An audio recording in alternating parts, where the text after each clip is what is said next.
Love Shots on Radio City 91.1 FM. ఆఫీసులో నా పని నేను చేసుకుంటూ ఉన్నాను. ఫేస్బుక్ లో హాయ్ అంటూ పలకరింపు. అవతలి వైపు అమ్మాయి. నా వేళలో కరెంటు పాకింది. చకచకా వ్యక్తిగత వివరాల్లోకి దిగేశాను. ఎంటెక్ చేస్తూనే ఉద్యోగం చేస్తున్నా అని బదులిచ్చింది.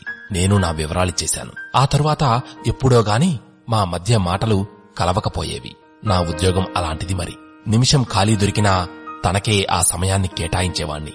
ఎలాగో వీలు చేసుకుని కొన్నాళ్లకు తనని ఓ మాల్లో కలిశాను. ఆకర్షణో అభిప్రాయాలు కలవడమో ఒకరికొకరం తెగన చేశాం. ప్రేమ గోదాలో దిగిపోయాం. ఓ భర్తతో మాత్రమే చెప్పుకునే విషయాలు తను నాతో పంచుకునేది. బ్యాంకు ఖాతా సహా ఈమెయిల్, ఫేస్బుక్ పాస్వర్డ్లు అన్నీ ఇచ్చింది. ప్రేమికుల మధ్య ఏ దాపరికాలు ఉండద్దనేదే తన ఫిలాసఫీ. ఇంకేం, పూర్తిగా పడిపోయాను. నాకు వేరే కంపెనీలో ఆఫర్ వచ్చింది. బెంగుళూరులో శిక్షణ. వెళ్లే ముందు కలిశాను. 3 గంటలు మనసారా మాట్లాడుకున్నాం. బై చెబుతూ ఉంటే చిన్నపిల్లలా వెక్కి వెక్కి ఏడ్చింది. నాకు కన్నీళ్లాగలేదు. జీవితంలో తన చెయ్యి వదలొద్దు అనుకున్నా. శిక్షణ బాగానే సాగిపోయింది. మరోవైపు మా ప్రేమ కూడా. Phone, chatting, video calling. ఓ నెలదాకా ఏదో రకంగా టచ్ లో ఉండేవాళ్ళం. ఆ తర్వాతే మొదలైంది తనలో ఊహించని మార్పు. అకస్మాత్తుగా నన్ను దూరం పెట్టసాగింది. పరీక్షల ఒత్తిడి, ఫోన్ ప్రాబ్లం, ఇంట్లో ఇబ్బందులేమో అని ఏదో రకంగా నాకు నేనే సర్ది చెప్పుకునేవాణ్ణి. ఎన్ని రోజులు గడిచినా దేనికి సమాధానం దొరకదే.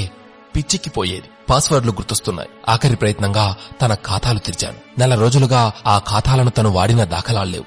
నాలో భయం మొదలైంది. నేనీ టెన్షన్లో ఉండగా నాకో మెయిల్ వచ్చింది. హాయ్ భయ్యా, ఆ అమ్మాయి క్యారెక్టర్ ఎలాంటిది? తనకు నీకు ఏంటి సంబంధం అనేది సారాంశం. ఆ కొత్త క్యారెక్టర్ ఎవరో తెలియక గాబరాగా ఫోన్ కలిపాను. మేమిద్దరం క్లాస్మేట్స్. ప్రపోజ్ చేశా. ఒప్పుకుంది. ఫిబ్రవరి 14న లంచ్ కూడా చేశాం. సూటిగా విషయం చెప్పాడు అబ్బాయి. నా కళ్ళలో నీళ్లు సుడులు తిరిగాయి. అప్పుడు తనకి దూరం అవుతున్నానని ఏడ్చా. ఇప్పుడు తను నన్ను దూరం పెడుతోందని ఏడ్చా. అంతు తేల్చుకోవడానికి తన ముందుకెళ్లాడు.